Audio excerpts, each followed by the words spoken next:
Khan and today I am going to teach Standard 10th Science Part 2 Chapter number 2 Living Organisms and its Life Processes। तो ये जो chapter है ये 4 main points पे depend करता है और वो है एनर्जी प्रोडक्शन कैसा होता है और न्यूट्रिएंट का एब्जॉर्प्शन कैसा होता है और उस हिसाब से सेल डिवीजन कैसे होते हैं हमारी बॉडी में। So let's start. तो लिविंग ऑर्गेनिजम्स क्या होते हैं? जो भी लिविंग ऑब्जेक्ट जो लिव करता है, लाइफ करता है, जो ऑक्सीजन देता है या ऑक्सीजन छोड़ता है, वो सब लिविंग कैटेगरीज में आते हैं। लेकिन सिर्फ ऑक्सीजन लेना ही हमारा मेन काम होता है क्या? नो क्योंकि ऑक्सीजन लेने के अलावा भी बहुत सारी चीज़ें हैं जो ऑर्गेनिजम्स को ज़िंदा रहने में मदद करती है। लाइक उसका ऑर्गन सिस्टम सही तरीके से मेंटेन होना। ऑर्गन सिस्टम कहाँ होता है? ये हमारे बॉडी के अंदर होता है। क्या? डाइजेस्टिव सिस्टम हो गया, सर्कुलेटरी सिस्टम हो गया, रेस्पिरेटरी, एक्सक्रीटरी, कंट्रोल सिस्टम हो गया और वेरियस टाइप्स ऑफ एक्सटर्नल और इंटरनल सिस्टम होते हैं। तो ये सारे जो सिस्टम्स होते हैं ना, ये बॉडी के अंदर बहुत ही प्रॉपरली अपना वर्क परफॉर्म करते हैं और फिर हमारी बॉडी उस हिसाब से काम करती है। अगर इनमें से एक भी सिस्टम अपना वर्क करना बंद कर दे या ख़राब हो जाए तो कोई भी लिविंग ऑर्गेनिज्म ज़िंदा नहीं रह सकता। कैसे? इफ़ अगर डाइजेशन होना बंद हो गया, ठीक है, डाइजेशन होना बंद हो जाएगा, जो भी खाना खाएंगे वो हज़म नहीं होगा तो बॉडी प्रॉपरली वर्क नहीं कर पाएगी और हम मर जाएंगे। और इस हिसाब से देखा जाए तो रेस्पिरेटरी सिस्टम अगर सांस लेना बंद कर दे, ऑक्सीजन नहीं ले, तो विदाउट ऑक्सीजन हमारी डेथ हो सकती है। फिर अगर सर्कुलेटरी सिस्टम वर्क नहीं किया बराबर से, खून नहीं दौड़ा पूरे बॉडी में, सर्कुलेटरी सिस्टम नहीं हुआ, ब्लड पूरे बॉडी में नहीं पहुंचा, तो बॉडी पैरालाइज हो जाएगी और हम लोग मर जाएंगे। इसका मतलब क्या होता है? ये सारी चीज़ें मिलाकर अगर प्रॉपर फंक्शन कर रही है बॉडी में तो इंसान प्रॉपरली जी सकता है। तो ये सब ऑर्गन्स में ना एक्सटर्नल हो गया, इंटरनल हो गया और ऑर्गन सिस्टम में प्रॉपरली कोऑर्डिनेशन होना बहुत ज़रूरी है। और ये कोऑर्डिनेशन कैसे होना चाहिए? लाइक अगर मैं कोई चीज़ रीड कर रही हूँ, फॉर एग्जांपल रीडिंग कर रही हूँ, तो जो मेरी आइज़ देख रही है वही मैं रीड करूँगी। तो मेरी आइज़ और मेरे माउथ में क्या हो गया? प्रॉपर कोऑर्डिनेशन हो गया। तो कोऑर्डिनेशन होना बहुत ज़रूरी है। और 9th स्टैंडर्ड में आप लोगों ने पढ़ा ही होगा कंट्रोल एंड कोऑर्डिनेशन वाला चैप्टर, जिसमें नर्वस सिस्टम कैसे वर्क करता है पूरे बॉडी में, वो आपको बताया गया था। अब जो वर्क करते हैं हम लोग, उसके लिए हम लोग को क्या चाहिए? एनर्जी चाहिए। तो एनर्जी कैसे मिलेगा? ऑफकोर्स खाना खाने से मिलेगा। खाना खाओगे तो बॉडी में एनर्जी आएगी, लेकिन वो जो एनर्जी आती है वो डायरेक्टली नहीं आती है, वो न्यूट्रिएंट्स के तौर पे हमारे बॉडी में स्टोर्ड रहती है, हमारे बॉडी के सेल्स के अंदर स्टोर्ड रहती है न्यूट्रिएंट्स के तौर पे। और वो न्यूट्रिएंट्स क्या होते हैं? कार्बोहाइड्रेट्स हो गए, फैट्स हो गए, लिपिड्स हो गए, प्रोटीन हो गए। ये सारे न्यूट्रिएंट्स सब मिला के हमारे बॉडी को एनर्जी देते हैं और हम फिज़िकल एक्टिविटीज़ जो भी है वो हम लोग परफॉर्म करते हैं। अब जो ह्यूमन होते हैं, ह्यूमन बींग्स होते हैं, एनिमल्स होते हैं, ये various types of plants, vegetables consume करते हैं अपने बॉडी में एनर्जी लाने के लिए। और जो प्लांट्स होते हैं, कुछ जो ऑटोट्रॉप्स होते हैं, अपना खाना खुद बनाते हैं। वो क्या करते हैं? खाना बनाने के बाद जो एनर्जी है वो अपने रूट्स में, लीव्स में, फ्रूट्स में स्टोर्ड करके रखते हैं। जो न्यूट्रिएंट है वो स्टोर्ड करके रखते हैं। अब जब वो प्लांट्स ह्यूमन बींग कंज्यूम करेगा तो उसको रिक्वायर्ड न्यूट्रिशन वहाँ से भी मिल जाएंगे। लाइक वाइटामिन्स हो गया, मिनरल्स हो गया, कार्बोहाइड्रेट्स हो गया, ये सब प्लांट से मिल गए। अब जो बहुत ही गुड सोर्स ऑफ एनर्जी देखा जाए ना, तो carbohydrates is a very good source of energy. और कार्बोहाइड्रेट्स हम लोग को कहाँ कहाँ से मिलता है? लाइक मिल्क हो गया, जैगरी हो गया, मेज़ हो गया, मीट हो गया, ये सारी चीज़ हम लोग कार्बोहाइड्रेट्स हम लोग को प्रोवाइड करती है। और कार्बोहाइड्रेट्स अगर एक पर्सन पूरे डे में अगर 1 ग्राम ऑफ कार्बोहाइड्रेट्स खाता है तो 4 किलो कैलोरी जूल उसको एनर्जी मिलता है। अब एनर्जी की तो बात आ गई, अब आते हैं कि एनर्जी प्रोडक्शन होता कैसे है बॉडी के अंदर। तो इसके अंदर सबसे मेन जो रोल प्ले करता है वो होता है हमारा रेस्पिरेटरी सिस्टम। यानी जब हमारा रेस्पिरेटरी सिस्टम अगर बराबर वर्क कर रहा है ना, तो हमारी बॉडी को एनर्जी मिलेगी।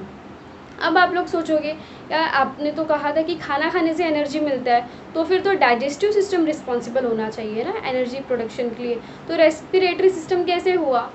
तो या रेस्पिरेटरी सिस्टम सिर्फ ऑक्सीजन देता है और वो पूरे बॉडी में फ्लो होता है ऑक्सीजन, लेकिन वो एनर्जी देने में कैसे हेल्प करता है? तो इसके लिए ना एक छोटी सी स्टोरी है, वो फ्लो चैट में मैं आपको समझा देती हूँ, बहुत ही ईजिली अच्छे से समझ में आ जाएगा आप लोग को। तो मैंने ह्यूमन रेस्पिरेटरी सिस्टम को क्या बोला था? Plays very important role in energy production. तो क्वेश्चन आपके दिमाग में क्या आया था? कैसे? क्योंकि एनर्जी तो फूड से मिलता है, और डाइजेस्टिव सिस्टम रिस्पॉन्सिबल होना चाहिए। तो रेस्पिरेटरी सिस्टम कैसे इंपॉर्टेंट रोल प्ले करता है एनर्जी प्रोडक्शन में। तो यहाँ पे एक छोटी सी स्टोरी मैं सुना रही हूँ। लाइक अगर हम लोग खाना खाते हैं, ठीक है, फूड हमने खाया, उसके बाद माउथ में गया, वो माउथ में चीविंग हुआ, फिर एक बोलस के फॉर्म में बन गया ना, वो बोलस के फॉर्म में बन जाता है फूड। फिर माउथ से जब वो इसोफेगस के थ्रू स्टमक में जाता है फूड, स्टमक में HCl, पेप्सिन नाम के एसिड्स होते हैं जो खाने को गला देते हैं, डाइजेस्ट कर देते हैं। फिर वहाँ से वो स्मॉल इंटेस्टाइन में जाता है। कहाँ जाता है वो? स्मॉल इंटेस्टाइन में। और स्मॉल इंटेस्टाइन में क्या होता है कि जो फूड है वो एब्जॉर्ब होता है। जो भी मेन न्यूट्रिएंट्स होते हैं ना, वो स्मॉल इंटेस्टाइन में एब्जॉर्ब हो जाते हैं। लाइक न्यूट्रिएंट्स मतलब मिनरल्स हो गए, वाटर हो गया, जो भी चीज़ें वो स्मॉल इंटेस्टाइन में एब्जॉर्ब होते हैं। फिर वहाँ से वो लार्ज इंटेस्टाइन में जाते हैं। लार्ज इंटेस्टाइन या क्या होता है, जो लार्ज मॉलिक्यूल होते हैं ना फूड के, लार्ज मॉलिक्यूल वो स्मॉलर मॉलिक्यूल में कन्वर्ट हो जाते हैं। अब लार्ज इंटेस्टाइन से कहाँ जाता है वो? रेक्टम में जाता है, और रेक्टम से एक्सक्रीट हो जाता है, निकल जाता है। ठीक है, अब यहाँ पे जब जो मेन काम जो कर रहा है वो स्मॉल इंटेस्टाइन कर रहा है। स्मॉल इंटेस्टाइन का जो वॉल होता है ना, वॉल में छोटे छोटे माइक्रोपिलाई होते हैं। वो माइक्रोपिलाई क्या करते हैं, फूड के अंदर से न्यूट्रिशन, वाटर, जो भी ज़रूरत की चीज़ें हैं वो सारी एब्जॉर्ब करके ब्लड में भेज देते हैं।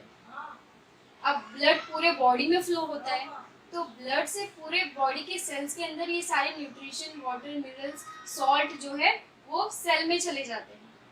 अब सेल के अंदर न्यूट्रिएंट आ गया ब्लड के थ्रू, सेल के अंदर न्यूट्रिएंट आ गया, लेकिन फिर भी ये सेल जो है इस न्यूट्रिएंट को यूज नहीं कर सकता जब तक कि यहाँ ऑक्सीजन नहीं आता। और ऑक्सीजन कैसा आएगा? जब हम लोग रेस्पिरेटरी सिस्टम चालू होगा, जब हम सांस लेंगे तो ऑक्सीजन आएगा।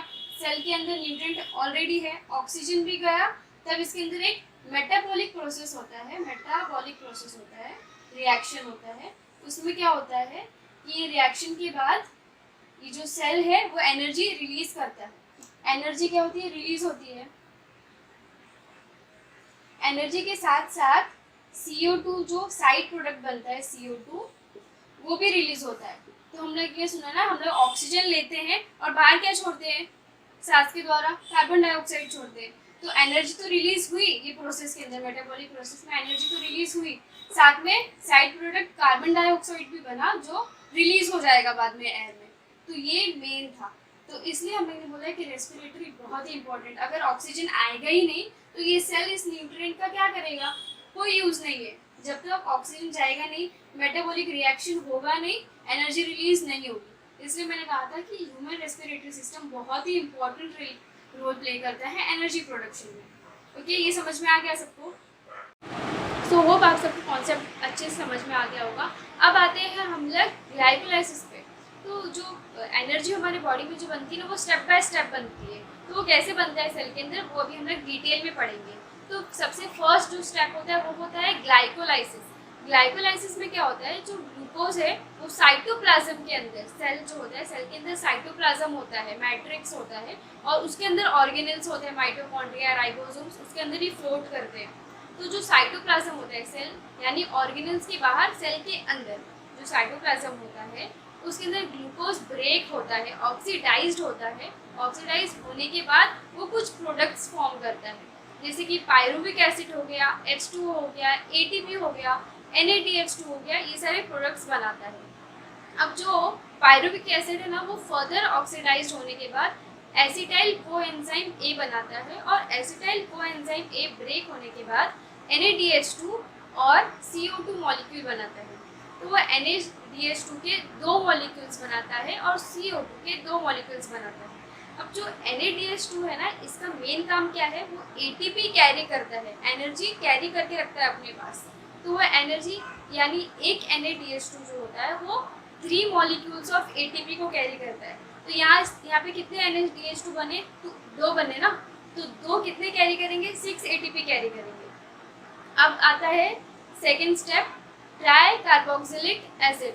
इसमें क्या होता है, ट्राई कार्बोक्सिलिक एसिड में क्या होता है, जो एसिटाइल कोएंजाइम बना ना ग्लाइकोलाइसिस में, वो माइटोकॉन्ड्रिया में जाता है। माइटोकॉन्ड्रिया में जाने के बाद एक साइकिल होता है, उस साइकिल में क्या होता है, ऑक्सीडाइजेशन उसका कंप्लीट होता है और वो CO2, H2O2, NADH2 और FADH2 बनाता है। अब NADH2 के बारे में तो बताया मैंने कि एक NADH2 3 molecules of ATP carry करता है, लेकिन जो FADH2 होता है वो 2 मॉलिक्यूल्स ऑफ ATP कैरी करता है अपने साथ। यानी ग्लाइकोलाइसिस में हम लोग को 6 ATP मिल गए थे और यहाँ हमको कितने मिल गए, 5 मॉलिक्यूल्स ऑफ ATP मिल गए। अब आता है तीसरा, इलेक्ट्रॉन ट्रांसफ़र।